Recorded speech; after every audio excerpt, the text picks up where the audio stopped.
नाज़रीन न्यूज़ 18 में आपका खैर मकदम और आप देख रहे हैं खास बात तेलंगाना। खास बात तेलंगाना में आज हम बात करेंगे ज़िला सिद्दीपेट के हल्के असेंबली दोबाक के ज़िमनी इंतखाबात की। ज़िला संगारेड्डी का असेंबली हल्का दोबाक तमाम सियासी जमातों के लिए वक़ार का मसला बनता जा रहा है। टीआरएस पार्टी के लिए ये इलाका और भी अहमियत का हामिल है। टीआरएस के एमएलए एस रामलिंगा रेड्डी के अचानक मौत की वजह से इस इलाके में ज़िमनी इंतखाबात मुनक़िद हो रहे हैं। टीआरएस पार्टी ने आज आने रुकन असेंबली की बीवी को मैदान में उतारा है, जबकि कांग्रेस पार्टी ने साबिक रुकन असेंबली के फर्जंद श्रीनिवास रेड्डी को मैदान में उतारा है। बीजेपी ने रघुनंदन राव को मैदान में उतारा है।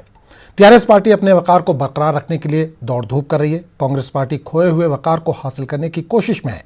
करीमनगर के रुकन पार्लियामेंट तेलंगाना बीजेपी के सद बंडी संजय के ओहदा संभालने के बाद पहली मरतबा तेलंगाना में ज़िमनी इंतखाबात होने जा रहा है। बीजेपी के नए सदर दोबाक ज़िमनी इंतखाबात में कामयाबी हासिल करते हुए अपनी अहलियत साबित करने की कोशिश में है। हल्का असेंबली दोबाक से किस पार्टी को जीत हासिल होगी ये कहना कबल अज़ वक्त होगा। 3 नवंबर को दोबाक में पोलिंग होगी, 10 नवंबर को वोटों की गिनती होगी।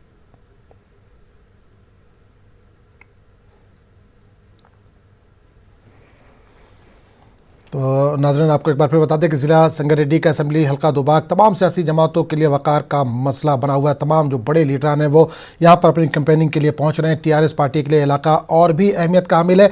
टीआरएस के एमएलए एस रामलिंगा रेड्डी की अचानक मौत की वजह से इस इलाके में ज़िमनी इंतखाबात मुनक़िद हो रहे हैं। यहाँ आपको बता दें कि टीआरएस ने आज आने रुकन असेंबली की बीवी को मैदान में उतारा है, जबकि कांग्रेस पार्टी ने साबिक रुकन असेंबली के फर्जंद श्रीनिवास रेड्डी को मैदान में उतारा है। बीजेपी ने रघुनंदन राव को मैदान में उतारा है। टीआरएस ने पार्टी अपने वक़ार को बरकरार रखने के लिए दौड़ धूप कर रही है। कांग्रेस पार्टी खोए हुए वक़ार को दोबारा बहाल करने की कोशिश में लगी हुई है।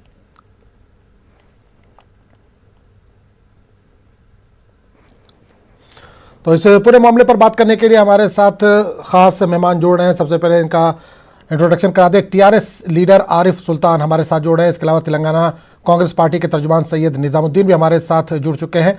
श्रीधर रेड्डी जो कि थोड़ी देर में हमारे साथ जुड़ने वाले हैं, बीजेपी के तर्जुमान हैं, इनसे भी हम बात करेंगे। सबसे पहले हमारे साथ जुड़े हुए आरिफ सुल्तान साहब, उनसे बात करेंगे। आरिफ सुल्तान साहब, दोबाक असेंबली सीट के लिए बाईपोल हो रहा है, लेकिन इतनी बेचैन क्यों दिख रही है आपकी पार्टी?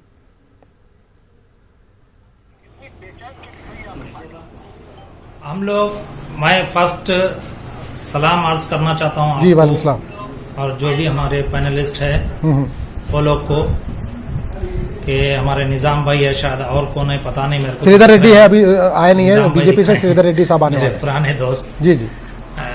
श्रीधर रेड्डी भाई को भी मेरा नमस्कार जी। अभी मैं जो है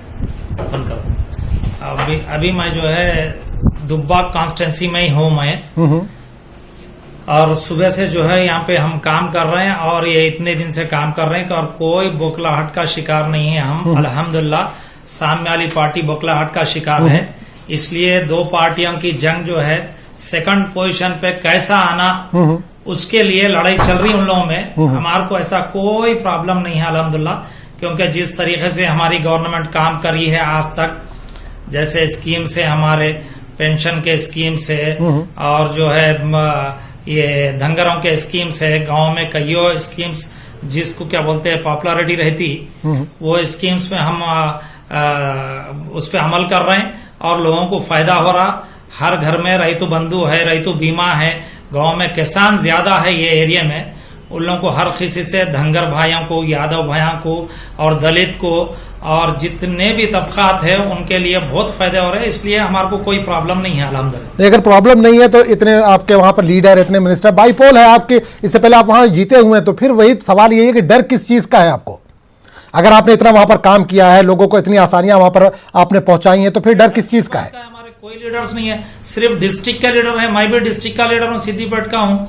हमारे डिस्ट्रिक्ट के लीडर है, उनके तो भी पूरी कांग्रेस की अब्बा से बच्चे को तक उतार दिए, उत्तम रेड्डी साहब से लेके छोटे लीडर तक आ गया। यहाँ पे पूरे यहीं से पूरे बड़े छोटे लीडर सब यही हैं, और बीजेपी का पूरा कैडर यही है, सब यही है। हरीश राव भी लगातार दौरे कर रहे हैं वहाँ पर। को सर, बीजेपी कांग्रेस का पूरा कैडर यहाँ है, एक हरीश राव को वो करने के लिए, सिर्फ एक हरीश राव को ढी करने के लिए। बाईपोल है, आपकी सीट थी, आप वहां पर जीते हुए थे, उनकी अहलिया को आपने अब टिकट दिया है। हरीश राव इतने चक्कर वहां पर क्यों लगा रहे हैं? आखिर सवाल ये हो रहा है कि अना का मसला बना लिया है, वकार का मसला है ये सीट। बता रहे हो तो टीन सिटी है भाई। मेरी जिंदगी, मैं आप मिसाल के तौर पे मैं सिद्दीपेट का हूँ। मैं दुब्बाक में, मेरा दुब्बाक और सिद्दीपेट एक ही है भाई, कोई दूर नहीं है।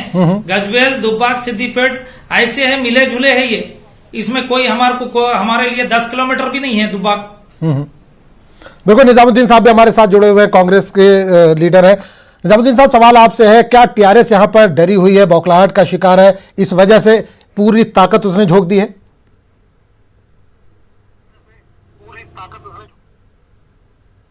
अस्सलाम वालेकुम रहमतुल्लाहि व बरकातहू। पिछले 7 साल से टीआरएस जो है ना, इस दुब्बाका असेंबली कॉन्स्टिट्यूंसी के अंदर सोलीपेटा रामलिंगा रेड्डी जो है एमएलए है, और उससे पहले जो है टीआरएस, उससे पहले जो है मुत्तियम रेड्डी साहब, चेरकू मुत्तियम रेड्डी जो एमएलए थे, उनके जो 4 टाइम्स वो लोग एमएलए थे, तो उनके जो दौरे इख्तिदार में जो है ना जितना डेवलपमेंट हुआ वो सोलीपेटा रामलिंगा रेड्डी के दौर में नहीं हुआ। इसी वजह से जो है ना आज टीआरएस पार्टी के लोग, एक तो जो है 7 साल हो चुका है, और दूसरी चीज क्या है, वादे इतने ज्यादा हो गए कि वो वादे पूरे नहीं हो सके। उसकी वजह से एंटी इनकम्बेंसी इतनी ज्यादा हो गई, तो इसीलिए जो है बार बार जो है हरीश राव साहब को मैदान में आना पड़ रहा। और केसीआर साहब वक्त के चीफ मिनिस्टर है, एक असेंबली कॉन्स्टिट्यूंसी के बाई इलेक्शन के लिए उनको बात करना पड़ रहा। यानी इतनी बुरी हालात आज टीआरएस पार्टी की हो चुकी है। क्योंकि आप देखिए, दुब्बाका के अंदर मैं कैंपेन कर रहा हूं, पिछले 15 दिन से यहीं रह रहा हूं। यहाँ पे ये हालत है कि जो है ना, लोग हरीश राव से डरे जरूर हैं, लेकिन वो उनका वोट का जो मामला है वो अंदर से कांग्रेस पार्टी को, कुछ लोग बीजेपी को इस तरह से देने के इसमें है। और उसके अलावा जो हमारे पास जो नए इंचार्ज आए हैं, उन्होंने इंचार्ज एक नई स्ट्रैटेजी बनाए। उन्होंने बोले कि जो है ना, आप हम एक स्ट्रैटेजी के तहत यहाँ पे इलेक्शन लड़ना पड़ेगा, क्योंकि टीआरएस पार्टी वालों के पास पैसा ज्यादा है। वो लोग जो है ना बड़े बड़े प्रोजेक्ट्स के अंदर ज्यादा पैसे लिए, वोट को 5,000 रुपए 10,000 रुपए देने के स्टेज में है वो लोग। ऐसे हालात के अंदर है, और हरीश राव साहब की इज्जत का भी सवाल है, तो इसीलिए वो लोग फुल तरीके से ताकत लगा रहे, तो हम भी हमारी ताकत पूरी लगा रहे। और एंटी इनकम्बेंसी है, एंटी इनकम्बेंसी को इनकैश करने के लिए, और जो है जो हुकूमत को ये है कि जो है ना, ये एक सीट्स की वजह से टीआरएस हुकूमत नहीं गिरती, लेकिन उनको सवाल करने वाला उसके अंदर पैदा होता। और दूसरी चीज क्या होता, उनको कम से कम ये चीज समझ में आती कि लोग मेरे खिलाफ है। इसीलिए हम लोग जो है ना, कांग्रेस पार्टी के पूरे जितने एक्सएमएलए से, एमपी से, जो भी है, हम लोग को मंडल गांव के अंदर हमारे को इंचार्ज बनाया गया। हम लोग जो है ना पर्टिकुलरली हमारी कॉन्स्टिट्यूंसी में डोर टू डोर जा रहे हैं, हर जगह सबसे मिल रहे हैं, काम कर रहे हैं। इसका मतलब ये नहीं है कि हम जो है ना डर के काम कर रहे हैं। हम लोग जो है ना, हमारे कांग्रेस पार्टी ठीक है, 10 साल हम इख्तियार में थे, अब पिछले 7 साल से नहीं है, तो हमारी ये जरूरत है कि हम ज्यादा से ज्यादा यहाँ पे टाइम स्पेंड करें। सवाल तो आप भी, निजामुद्दीन साहब, सवाल तो आप पर भी उठता है। 10 साल आपने भी यहाँ पर हुकूमत की, 7 साल से टीआरएस या हुकूमत में, उस वक्त आपने क्यों काम नहीं किया? कि आज वहां के लोग परेशान हाल है, अगर सबसे पिछड़ा हुआ इलाका माना जाता है वो तेलंगाना का, तो अगर परेशान है तो उसमें जिम्मेदार तो आप भी है ना। आज उनके बेटे यहाँ पे जो है ना कॉन्टेस्ट कर रहे हैं। नहीं, चेरकू मुत्तियम रेड्डी साहब के पीरियड में जितना काम हुआ, सिर्फ वही काम दुब्बा के अंदर हुआ। अब देखिए हरीश राव साहब क्या बोल रहे हैं, दुब्बाका और सिद्दीपेट बोल रहे। आरिफ साहब आ रहा हूँ आपके पास। जब नारायणगढ़ का बाई इलेक्शन था, आरिफ साहब आंख बोले थे, क्या एक आंख और एक आंख कहाँ गई उनकी? ये देखिए हमारे आरिफ भाई, सुनिए आरिफ भाई बोल रहे थे कि 10 किलोमीटर दूर नहीं है, 2 किलोमीटर दूर भी नहीं है, बिल्कुल बाजू है। बल्कि आप देखिए सिद्दीपेट को ले लीजिए आप, सिद्दीपेट जो है बंजारा हिल्स जुबली हिल्स के साथ डेवलप हुआ सो है। गजवेल को देखिए, अब चीफ मिनिस्टर की कॉन्स्टिट्यूंसी डेवलप होंगी, फाइनेंस मिनिस्टर की कॉन्स्टिट्यूंसी डेवलप होंगी, एक एमएलए कॉन्स्टिट्यूंसी डेवलप नहीं होंगी, क्योंकि अब उन्होंने खुद बोल रहे हैं, आरिफ भाई खुद बोल रहे हैं कि जो है बिल्कुल बाजू लगी हुई है। बिल्कुल आरिफ साहब आपसे सवाल यहाँ पे ये करना चाहूंगा। आप पे 2 इल्जाम लग रहे हैं। एक इल्जाम तो ये लग रहा है कि आप वोटों की खरीदो फरोख्त कर रहे हैं, आप इस पोजीशन में कि 5,000 10,000 देकर आप वोट खरीद सकते हैं। दूसरे, पिछले 7 सालों में आपने काम नहीं किया। जो भी वहां पर काम हुआ, जो काम दिख रहा है, वो जो कांग्रेस का दौर इख्तियार था 10 साल का, उसमें हुआ है। वहां वोट खरीदने की जरूरत ही नहीं पड़ती, हरीश राव के चेहरे पे वोट गिरते हैं, समझे ना। इन्होंने भी कहा कि हरीश राव से लोग डरे हुए वोट गिरते हैं, और हरीश राव जो वादे करते हैं बराबर हालात कोई नहीं करता भाई। हरीश अन्ना को यहाँ पे जो है ना एक देवता मानते हैं, हरीश अन्ना को मसीहा मानते हैं लोग। कितने पैसे खाली समझ ना, ये सब आज का आपको बतला रहा हूँ मैं। रोड पे सिद्दीपेट के तक है, रोड पे जो है धान, इतना बिल्कुल बाजू लगे हुए हैं। दुब्बाका को क्यों नहीं करे? आज क्यों इलेक्शन के सामने क्यों दिख रहे? इतने दिन से दुआ नहीं देखा। कालेश्वरम का पानी आ गया, पानी आ रहा, और करंट इनके जमाने में क्यों नहीं करे? मेरा सवाल ये कि डेवलपमेंट क्यों नहीं करे? करंट सिद्दीपेट कितना अच्छा डेवलपमेंट करे, बंजारा हिल्स के साथ डेवलपमेंट है, गजवेल में डेवलपमेंट है, यानी मतलब सीएम की कांस्टिट्यूंसी में डेवलप करंट, फाइनेंस में एक सेकंड नहीं जाता, वो भी फ्री करंट, उनको डेवलप नहीं करते। मोटरों के पास इतना खुश किसान कुछ पूछो मत, भरपूर पानी, और क्या बोलते हर चीज की सहूलत, खरीदने का पूरा बावजूद भी डर क्यों है, एक पैसे का लॉस नहीं। हरीश राव साहब को बार ये बोलने का मौका आ रहा है कि जो है बड़े बड़े गाड़ियों के अंदर कांग्रेस पार्टी के लोग आ रहे हैं, मुझे बोल रहे क्यों मर रहे, क्यों? फिर जब वाकई हरीश राव साहब मसीहा है तो फिर डरने की जरूरत क्या है? नहीं डर रहे, नहीं आज डर का माहौल बना है। पिछले 15 दिन से मैं यहाँ पे हूँ, हम दिखते, कोई नहीं दिखता, हम लोग ही रहते, क्योंकि तुम लोग गली से दिल्ली के पूरे लीडरों को उतार लिया यहाँ पे। अगर हम वाकई टाइम पास को अगर आते पूरा तेलंगाना के 32 डिस्ट्रिक्ट्स के लोग उतर गए, सिर्फ डिस्ट्रिक्ट का एक ही डिस्ट्रिक्ट मेदक का यूनाइटेड डिस्ट्रिक्ट के एमएलए के सिवा, कैडर के सिवा कोई नहीं है वहाँ पे टीआरएस का, समझना, बाहर का कोई एक एमएलए नहीं है, एक शख्स नहीं है। आप ये मत बोलिए, आपका पूरे का पूरा कैडर, पोन्नला यहाँ पे, उत्तम यहाँ पे, रेवंत रेड्डी यहाँ पे, भट्टी विक्रमार्का यहाँ पे, माइनॉरिटी के पूरे लीडर यहाँ पे। अरे बिल्कुल निजामुद्दीन साहब, एक सवाल आपसे ये, निजामुद्दीन साहब एक सवाल आपसे ये है कि अगर कांग्रेस वाकई वहां पर कुछ 10 साल पहले उसने काम किया है तो कांग्रेस भी क्यों डर रही है, क्यों इतनी मेहनत करी है कांग्रेस, इस तरह से टीआरएस सवाल उठा रही है, कांग्रेस भी अगर वहां पर 10 साल पहले आपने काम किया है, लोगों को यकीन है, भरोसा है, तो जाहिर सी बात आपको जिताएगी। आप अपने लीडरों को पूरा क्यों उतारे हुए हैं वहां पर? नहीं, देखिए बात भरोसे के अलावा यहाँ पे पैसे बांटने का काम भी बहुत तेजी से हो रहा। ये काम, हमारा काम, हम सिर्फ काम कर रहे हैं, हमारे पास पैसे नहीं देने के वास्ते। कांग्रेस पार्टी के पास आज पैसे नहीं है, क्योंकि जितना पैसा टीआरएस पार्टी वाले कमाए ना, उनका मुकाबला कांग्रेस नहीं कर सकती। सिर्फ हमारे जो काम करे हुए दौरे इख्तियार में कांग्रेस पार्टी जो काम करी ना, वो काम को बताने के लिए हम लोग आए हुए, हर गली गली गांव जा रहे, हमारे सिर्फ काम को बता रहे।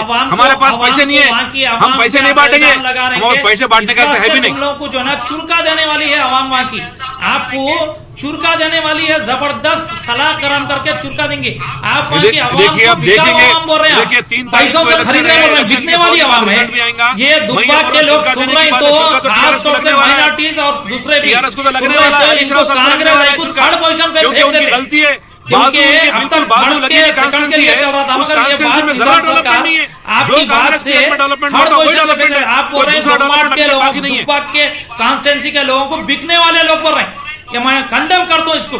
आप खरीद रहे जो बोल रहे हैं, बिल्कुल गलत बात है, ये बातें करना छोड़ दीजिए। टीआरएस पार्टी खरीदने कोई के लोगों पे इल्जाम लगा रहे हैं, कांग्रेस पार्टी दुब्बा की आवाम के ऊपर इल्जाम नहीं लगा रही। आप क्या बिकने वाले वोटर्स, बिकने वाले वोटर्स से आप इल्जाम लगा रहे हैं। टीआरएस लीडरों के घरों पे छापेमारी भी हुई, इससे पहले बीजेपी के जो लीडर हैं उनके रिश्तेदारों के घरों पे छापेमारी हुई, आज टीआरएस के लीडरों के घरों पे भी छापेमारी हुई है।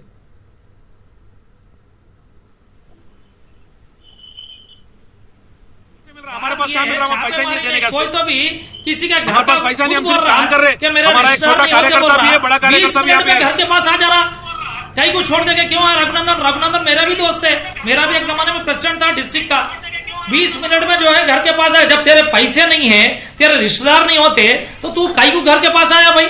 तू पूरा कैनवेसिंग छोड़ के, कैंपेनिंग छोड़ देके सीधा घर के पास आ गया, क्यों? और बोल रहे हैं कि क्या बोलते हैं, निकले पैसे। उनके सास ससुर खुद बोले ये पैसे दामाद भेजा हमारा बोल के, कहीं को भेजा तो थोड़े दामाद भेजा तो जाहिर सी बात उसका प्रूफ होगा, वो तो जांच में निकल के आएगा। फिरासत अली बाकरी साहब बीजेपी से हमारे साथ जुड़े हैं। फिरासत साहब, दुबाक असेंबली बाईपोल की हम बात कर रहे हैं, टीआरएस यहां पर क्यों डरी हुई है, क्यों पूरी ताकत टीआरएस यहां पर लगाई हुई है? क्या यह वकार का मसला है या कोई और मसला है? टीआरएस को ग्राउंड लेवल से उनको अपनी हार डे 1 से मालूम हो गई है। टीआरएस दुर्गा में पूरा मुकाम खत्म कर चुकी है, उस वजह से इन्होंने बिल्कुल जो है, हेलो जी बिल्कुल आवाज आ रही है, उस वजह से ये लोग जो है बिल्कुल अपनी घिनौनी हरकत तेलंगाना स्टेट गवर्नमेंट जो है बीजेपी के पूरे कार्यकर्ताओं के साथ और स्पेशली रघुनंदन साहब की फैमिली के साथ जो हरकत की है, पुलिस लाके खुद पैसे रखे वहां पर। हाँ, उसके बावजूद उनका घर चेक करके बोल रहे टीआरएस की पार्टी वर्कर के वैसा काम कर रही है तेलंगाना स्टेट में।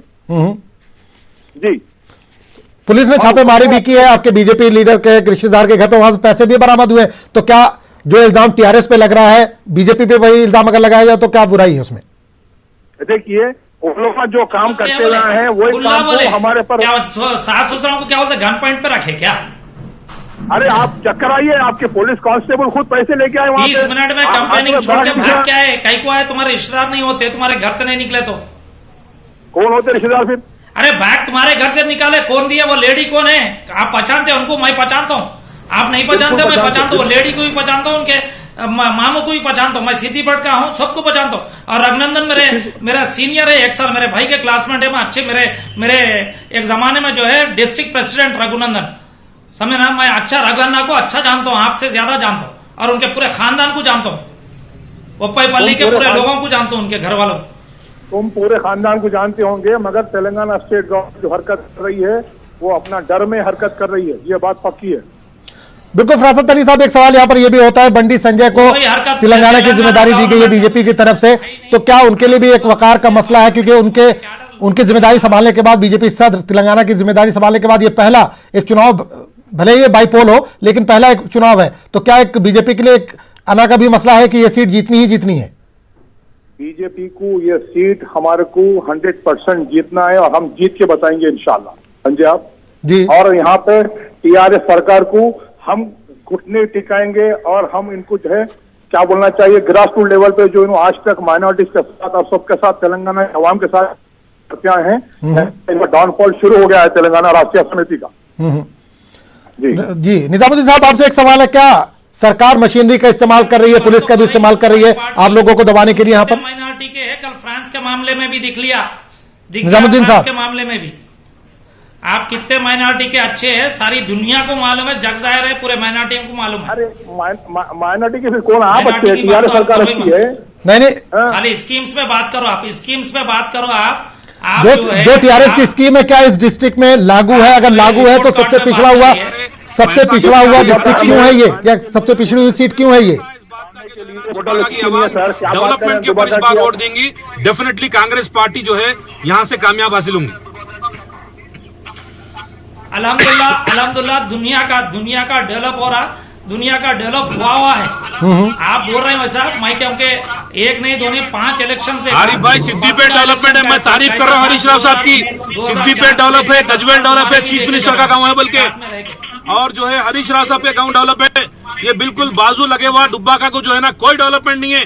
जो दौरे इख्तिदार में कांग्रेस पार्टी चेरुकू मुत्तम रेड्डी साहब करे थे वही डेवलपमेंट है, उससे कोई दूसरा डेवलपमेंट नहीं है। तो फिर तेलंगाना राष्ट्रीय समिति 6 साल से क्या करी वहाँ पे दुब्बाका में? जाके देखिए, सिद्दीपेट हैदराबाद में कांग्रेस में रह के नहीं करे, केसीआर साहब के साथ ही रह के करे, टीडीपी में तुम्हारे साथ में रह के नहीं करे। दुब्बाका में आकर टीआरएस सरकार से 1-2 साल रहे। देखो साहब, जो भी करे, हमारा जो लास्ट टाइम में उन्होंने मरने से पहले हमारी कांग्रेस पार्टी में थे, लड़ लेना, मैं सेकंड पे तुम सेकंड पे। और बीजेपी में जो है का मामला है, जो है कांग्रेस पार्टी चल रहा, जो है कांग्रेस में उत्तम के खिलाफ जो है रेवंत रेड्डी है, बट्टी विक्रमार्का है, श्रीधर बाबू है, सब जग्गा रेड्डी है, सब बट्टी विक्रमा, सब जो कोई भी खिलाफ नहीं हमारे। आज हम साबित कर दिए कि पूरे दुब्बाका के अंदर जो है इंचार्ज के जो डायरेक्शन है, हाईकमांड का जो डायरेक्शन है, उत्तम कुमार रेड्डी इस पे फॉलो कर रहे, रेवंत रेड्डी फॉलो कर रहे, हर एक कार्यकर्ता उसको फॉलो कर रहे, सब मिलके हम एक ही प्लेटफॉर्म में। बिल्कुल पिछले 10 साल तक कांग्रेस ने वहां पर इख्तिदार संभाला या वहां की नुमाइंदगी की, 7 साल से टीआरएस कर रही है, अब बीजेपी भी मैदान में वहां पर कूदी हुई है। तो फरासत अली साहब, पिछला जो 17 साल है, 10 साल कांग्रेस का, 7 साल टीआरएस का, उसमें तरक्की नहीं हुई। दोनों की तरफ से ये बात वाज़ेह हो रही है, आवाम की तरफ से भी ये बात वाज़ेह हो रही है कि वहां पर तरक्की नहीं हुई। दोबारा जीतेंगे तो वहां पर तरक्की करेंगे। बीजेपी का क्या एजेंडा है यहां पर? भाई सर, दुब्बाका में एक खाने के लिए अच्छी रेस्टोरेंट नहीं है, रहने के लिए कोई अच्छी होटल नहीं है। टीआरएस सरकार आके तेलंगाना में 6 साल हो गई, दुब्बाका के आवाम के लिए क्या फैसिलिटीज दी? हम जाके कैंपेनिंग करके आए, वहां पे खाने के लिए एक टाइम का सही खाना नहीं मिला हमारे को दुब्बाका में। 3 दिन में कैंपेन करके आया वहां पे, इलेक्शन कैंपेन। आरिफ साहब, बुनियादी सहूलियात की कमी है वहां पर। अरे बुनियादी अजी प्रॉपर सैनिटेशन नहीं है, सैनिटरी नहीं है। अरे भाई, आपको रोड्स नहीं है, बल्कि आप रोड्स नहीं है वो तो मैं बतलाता हूँ, रोड्स लेके जाके। लाइट्स नहीं है वो तो मैं बतलाता हूँ, लाइट्स। स्कूल बतलाता हूँ, कॉलेजेस बतलाता हूँ, आपको क्या चाहिए बतलाता हूँ। आपको वो नहीं दिख रहा, आप होटल नहीं है, खाने को प्रॉब्लम होगी तो सिद्दीपेट में खा लेना था। प्रॉब्लम दुबाक में नहीं मिले, सिद्दीपेट जाना। आवाम सिद्दीपेट आके खाना खा के वापस जाती, बहुत अच्छा सहूलत है टीआरएस गवर्नमेंट ने बोल के। डेवलपमेंट का हर चीज जो है ना, दुब्बाका की आवाम को जरूरत है तो सिद्दीपेट जाना क्या? अल्हम्दुलिल्लाह दुब्बा को जिसके साथ ये तेलंगाना लायक इसके लिए, पूरे तेलंगाना को डेवलप करने लायक, खाली गाँव को डेवलप करने लायक, इसलिए आपको ऐसा दिखा। गांव के लोग ऐसी खाते भाई। देखिए आरिफ भाई, यहाँ पे पढ़ाई की जरूरत है। केंद्रीय विद्यालय जो है दुब्बाका में आना था, हरीश राव साहब जो है अपनी कॉन्स्टिट्यूंसी को लेकर चले गए। केंद्रीय विद्यालय नहीं आया, क्यों? यहाँ के बच्चे पढ़ना नहीं क्या? बोलो, गवर्नमेंट स्कूल में नहीं आरिफ साहब, गोशा महल में हरीश राव का एक बयान आया कि दुबाक की तरक्की मेरी जिम्मेदारी है। हरीश राव ने एक बयान दिया वहां पर कि दुबाक की तरक्की मेरी जिम्मेदारी है। अभी तक किसकी जिम्मेदारी थी पिछले 7 सालों से? जब इलेक्शन सर पे है, वहां पर वोटिंग होने वाली है, तो आप जाकर वहां पर बयान दे रहे कि मेरी जिम्मेदारी। अभी तक किसकी जिम्मेदारी थी? देखिए अब बाई इलेक्शन है तो जिम्मेदारी है, इलेक्शन नहीं है तो नहीं है। नारायणखेड़ में भी सेम इलेक्शन के सामने केजरीवाल को भी ज्यादा जिम्मेदारी है, जिम्मेदारी है बोलते हैं। वहाँ पे जो है नहीं जरा सुनिए साहब, जरा पेशेंस ही रखिए, सुनिए। अब तक जो है वहाँ पे रामलिंगा रेड्डी साहब की जिम्मेदारी थी, अब उनकी बेवा है और उन्होंने अभी सदमे में है, इसलिए हरीश राव साहब जिम्मेदारी ले रहे हैं, क्योंकि वो औरत बात करने के मौकूफ में नहीं है, थोड़ा टाइम लगता, इसलिए उसकी पूरी जिम्मेदारी वहाँ पे तरक्की वो एरिया को और डेवलप करने के लिए जायद जिम्मेदारी हमारे हरीश राव साहब ले रहे हैं। उसमें बुरी बात क्या है? उन्होंने नारायणगढ़ की जिम्मेदारी अब जो है रघुनंदन राव साहब की है, उन्हें डेवलप करेंगे, डेवलप करें। नहीं तो रामलिंगा साहब ने वहां पर जो काम किया उसके बुनियाद पर वोट मांगिए। हरीश राव के नाम पे क्यों वोट मांग रहे हैं वहां पर? तीन तरीके से डेवलपमेंट हुआ, वैसा डेवलपमेंट यहाँ क्यों नहीं करे? रामलिंगा रेड्डी साहब वोट लेके जाए थे ना, टीआरएस के एमएलए थे ना। बोलते एक बात कि भाई मैं बोल रहा हूँ, ये वादा कर रहा हूँ, तो जब हरीश राव साहब वादा करते तो 100% चीजें होते। ऐसा नहीं, सवाल यही हो रहा है अब तक वादा क्यों नहीं किया गया? 7 साल से आप इख्तिदार में हैं, अब तक ये वादा क्यों नहीं हुआ? अब तक वहां के अवाम क्यों इन चीजों से दूर है, तरक्की से क्यों दूर है वहां पर? बाई इलेक्शन आया बोल के तो दुब्बा को आया आप। अगर बाई इलेक्शन नहीं होता तो क्या लोग इन चीजों से महरूम रहते, तरक्याती कामों से महरूम रहते? फिर इसका मतलब कभी उठाना था, दूसरे कॉन्स्टिट्यूंसियां भी जाके उठाना था, जब याद नहीं है। खाली दुब्बा का इलेक्शन आते याद आ जा रहा। दुब्बा का वो जाओ, दूसरे भी कई कॉन्स्टिट्यूंसियां हैं, जाके देख के आओ। वो भी तुम्हारे आपको कब याद आया दुब्बा का? जी जी, 5-6 जो है सो उन्हें क्या काम कर रहे हैं जरा देख के आओ। 100 बात है, गांधी भवन में बैठते, हैदराबाद में रहते। कभी जाओ बोलो खम्मम को, एक दो एमएलए है जो जाते अपने, उसको कोई भी नहीं जाते बाकी के।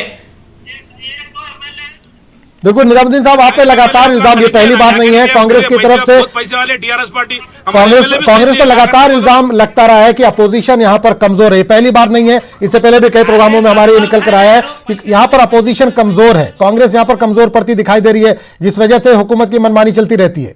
किसी को भी खरीद सकते, वो आलम हो गया। आज खरीद के गरीब हो गए, खाते खाते उन लोग का खाए, इन्हों गरीब हो गए। अरे खरीद के मतलब बिकने वाले लोग आए यार तुम्हारे, भी बिक जाते क्या है? अरे हमला जितने पैसे पैसे अपना कमा लिए, लोग लाइन लगाना के आते क्या है कि बोलकर डर रहे। अरे उन लोग को संभाल लो, ये 5 लोग भी इलेक्शन देख के आ जाते हो क्या? ऐसा सुनने जो डेवलपमेंट उन्होंने करे वो डेवलपमेंट उन्होंने भी करेंगे, लड़के लेके आएंगे। अरे साहब, यहाँ की जो बड़ी मंदिर है रामालय, हम अच्छे खरीद से जाते, मरूंगा तो भी कांग्रेस में, जीऊंगा तो भी खरीद से जाते।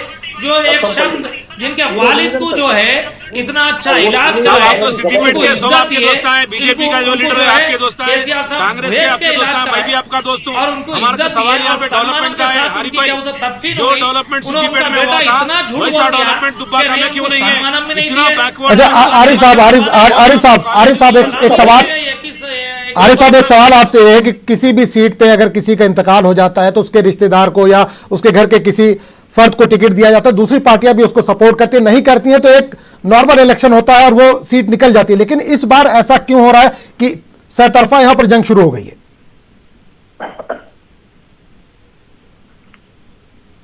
यहां तक कि मरकजी इलेक्शन कमीशन को भी इस पूरे मामले में मुदाखलत करनी पड़ी है। इतना हंगामा हो गया एक सीट के लिए, दोबारा सीट के लिए।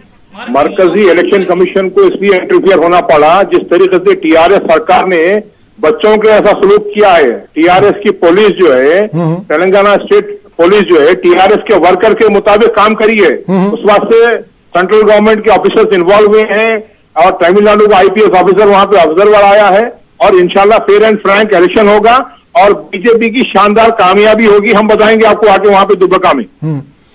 बिल्कुल। आरिफ साहब सवाल आपसे वही मैं कर रहा हूं कि इस सीट पे कभी भी किसी का इंतकाल होता है तो नॉर्मल उसके घर का जो भी खड़ा होता है उसकी जीत यकीनी मानी जाती है, लेकिन यहां पर ऐसा क्यों हो रहा है कि सहतरफा मुकाबला है और तीनों पार्टियां जीत की दावेदारी कर रही हैं?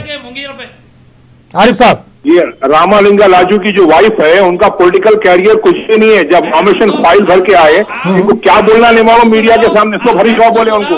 आरिफ साहब जीत का वो लेकर आके बैठूंगा, जीत के 50,000 मेजॉरिटी से जीत के आके मैं बैठूंगा आपके उस पे। आप 10 तारीख को डिबेट रखिए। चलिए निजामुद्दीन साहब, एक क्योंकि वक्त की कमी है, आपसे एक सवाल है कि अगर आपकी पार्टी जीत जाती है, दुबाक के असेंबली जो हल्का है वहां पर जाहिर सी बात है लोग परेशान है, जो बुनियादी सहूलियात है वो तक वहां पर नहीं मिल पा रही है, यहां पर यह भी निकल के आए कि एक खाने की अच्छी होटल तक नहीं है। अगर आपकी पार्टी जीतती है, कांग्रेस वहां पर जीतती है, तो क्या कुछ तरक्याती काम करेगी वहां के लोगों के लिए? सेकंड के लिए लड़ रही। अरे क्या है तुम जीतते बोल रही? जिस तरह मुत्यम रेड्डी साहब के दौरे इख्तिदार में काम हुआ था उससे ज्यादा होगा आज काम। आज जो है चेरुकू श्रीनिवास रेड्डी एक यंग एंड डायनेमिक लीडर है, उन्होंने अमेरिका को जॉब को रिजाइन करके पिछले 2 साल से यहाँ पे रह रहे हैं और एक ट्रस्ट के तहत भी हमारे कई ऐसे काम कर रहे हैं यहाँ पे डेवलपमेंट। फरासत अली बाकरी साहब, आपसे भी यही सवाल है कि अगर आपकी वहां पर सीट निकलती है तो आप किस तरह के तरक्याती मंसूबे वहां पर बनाएंगे, किस तरह के काम करेंगे कि वहां के लोगों को कुछ आराम मिले? दुनिया की सबसे बड़ी पॉलिटिकल पार्टी है और हम लोग नौकरशाही आदमी है, तानेशाही आदमी नहीं जी। है। हम लोग हमेशा आवाम के बीच में रहेंगे और आवाम की फलाह बहबूद के लिए हमेशा हम काम करते आए हैं और काम करेंगे। हमारा नारा है सबका साथ, सबका विकास, सबका विश्वास। उसके साथ आवाम हमारे साथ है और हम इंशाअल्लाह ताला दुब्बका की सीट जीत के बताएंगे हम। बिल्कुल। आरिफ साहब, आपसे कि हरीश राव ने जो वादे किए हैं, जो वहां पर जाके दावे किए हैं, यकीन करें कि जीतने के बाद वो सारे वादे पूरे होंगे?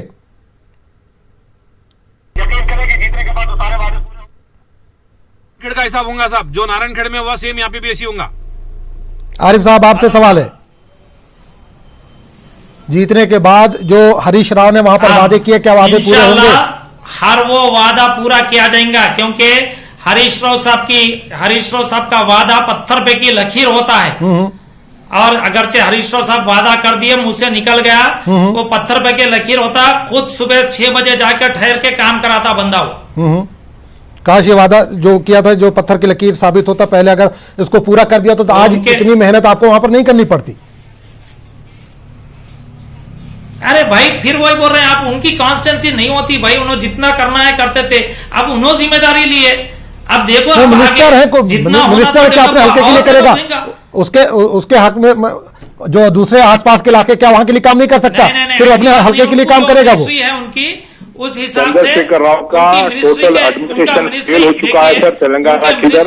अभी देखिए हाल ही में हैदराबाद में जो बारिश से हाल हुआ है उसके अंदर टोटल फेल हो चुका है और इन साथ जो सिस्टर कंसर्न पार्टी है वो उनका भी असर फेल हो चुका है। चंद्रनगोटा कॉन्स्टिट्यूंसी हो चाहे बहादुरपुरा कॉन्स्टिट्यूंसी हो, आवाम गालियां दे रही है आज पॉलिटिकल पार्टी के लीडर्स को। चलिए, बहुत बहुत शुक्रिया तीनों मेहमानों का, आरिफ सुल्तान, सैयद निजामुद्दीन और फरासत अली साहब, तीनों मेहमानों को बहुत बहुत शुक्रिया। जाहिर सी बात 3 तारीख को पोलिंग है, तीनों जो पार्टियां हैं उनके लीडर अपनी अपनी पार्टी के जीत का दावा कर रही हैं। अब ये तो 3 तारीख के पोलिंग के बाद ही अंदाजा होगा कि कौन यहाँ की नुमाइंदगी करेगा। फिलहाल हमारे साथ जुड़ने के लिए बहुत बहुत शुक्रिया।